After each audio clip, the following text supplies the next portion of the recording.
In questo momento l'attività principale dei Vigili del Fuoco che stanno operando, quelli del Veneto, della regione, con 39 operatori provenienti dalle varie province del Veneto, per un totale di circa 700 persone, sempre dei Vigili del Fuoco a livello nazionale, che operano nelle 4 province, Lazio, Marche, l'Umbria e l'Abruzzo, è quello della messa in sicurezza soprattutto degli edifici con opere che noi chiamiamo provvisionali, cioè il puntellamento per evitare ulteriori crolli.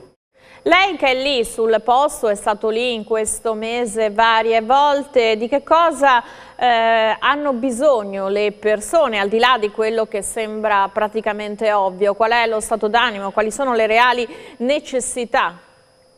Ma forse la necessità, la presenza è un qualcosa di molto importante per queste persone, la presenza in questo caso dello Stato, delle istituzioni è per loro molto importante, perché non si vedono abbandonati e vedono la presenza proprio proficua dello Stato.